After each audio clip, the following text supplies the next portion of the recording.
عجیب ڈٹائی ہے۔ عمران خان اور ان کے ترجمان کہتے ہیں کہ ان کے تحفے اور ان کی مرضی تھی اور بیچ دیے تو کیا ہوا، لیکن حقیقت یہ ہے کہ یہ عمران خان نہیں بلکہ وزیر اعظم پاکستان کے تحفے تھے۔ ان کو توشہ خانہ میں جمع کرنے، آکشن کرنے اور اپنے پاس رکھنے کا ایک پاکستانی قانون موجود ہے، جس کی روح سے ایک وزیر اعظم چاہے تو 50% ادائیگی کر کے کسی تحفے کو اپنے پاس رکھ سکتا ہے، لیکن فروخت نہیں کر سکتا۔ 18 دسمبر 2018 کو عمران خان حکومت کے جاری کیے گئے قانون یعنی آفس میمورنڈم نمبر سے بھی واضح ہے کہ یہ قانون شاہد خاقان عباسی کی حکومت میں تیار کیا گیا تھا، لیکن جاری کرنے کا اعزاز عمران خان کو حاصل ہوا اور شاید اس نے پڑھا بھی نہیں تھا، اس لیے اس کے پرخچے اڑا دیے۔ اس میں انگریزی کا لفظ ریٹین استعمال ہوا ہے،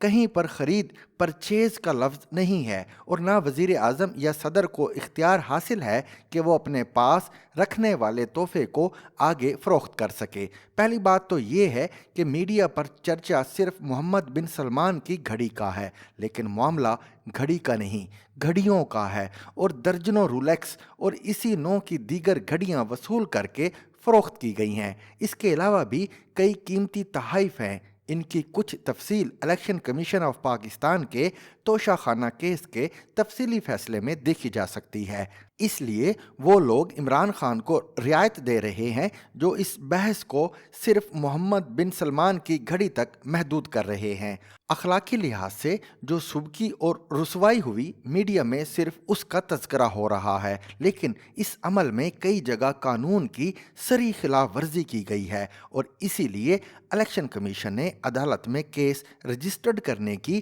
حکومت کو ہدایت کی تھی۔ مثلاً توشہ خانہ قانون کے سیکشن 5 کے الفاظ یہ ہیں: cabinet division will get the value of the gifts assessed from government sector experts and FBR. Cabinet Division will also get the value of gifts assessed by the private appraiser born on its approved panel. یعنی قانون کی روح سے تحفے کی قیمت کا تخمینہ نہ صرف ایف بی آر کے متعلقہ سیکٹر کے ماہرین لگائیں گے، بلکہ کیبنٹ ڈویژن بیرونی مارکیٹ سے ماہرین کے ذریعے بھی تخمینہ لگائے گی، اور اگر دونوں کے تخمینے میں فرق 25% سے زیادہ ہوا تو پھر کیبنٹ سیکرٹری فائنل فیصلہ کریں گے۔ اب جو تحائف عمران خان نے توشہ خانہ سے لیے ہیں وہ سینکڑوں میں ہیں، تو اس کے لیے اس قانون پر عمل درآمد اور پرائیویٹ اپریزر سے تخمینہ لگانے کا کوئی ریکارڈ نہیں، بلکہ شاید خود ہی اپنے اسٹاف سے اپنی مرضی کی قیمت مقرر کر لی اور پھر اپنی مرضی سے اپنی مرضی کے لوگوں سے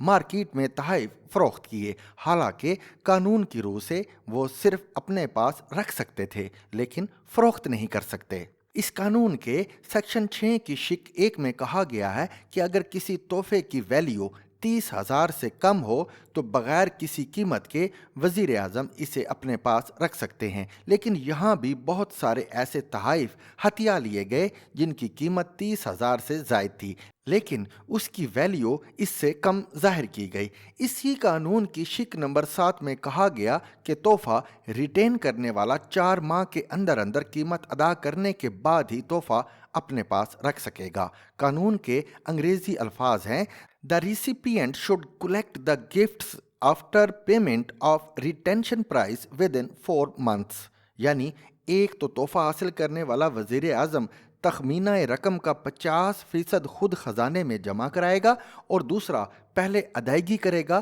اور پھر اپنے پاس رکھ سکے گا۔ لیکن یہاں عمران خان صاحب نے تخمینے بھی اپنی مرضی کے لگوائے، پھر قانون کی دوسری خلاف ورزی یہ کی کہ 50% کی بجائے پرانے قانون کے مطابق صرف 20% ادائیگی کی، اور تیسری خلاف ورزی یہ کہ خزانے میں ادائیگی اپنے اکاؤنٹ سے نہیں بلکہ وہ ادائیگی دوسرے لوگوں نے کی، لیکن پھر مارکیٹ میں فروخت سے جو رقم ملی اس کا ایک حصہ ان کے اپنے اکاؤنٹ میں جمع ہوا ہے۔ حالانکہ اس قانون کی روح کے مطابق ادائیگی صرف وہ شخص یعنی وزیر اعظم ہی کرے گا، گویا ادائیگی کسی اور نے کی، اور فروخت سے آنے والی رقم کا ایک حصہ عمران خان صاحب کے اکاؤنٹ میں آیا۔ واضح رہے کہ عمران خان صاحب کے اکاؤنٹ میں ان تحائف کے فروخت سے ملنے والی رقم کا 6 حصوں میں سے صرف ایک حصہ آیا ہے۔ میری معلومات کے مطابق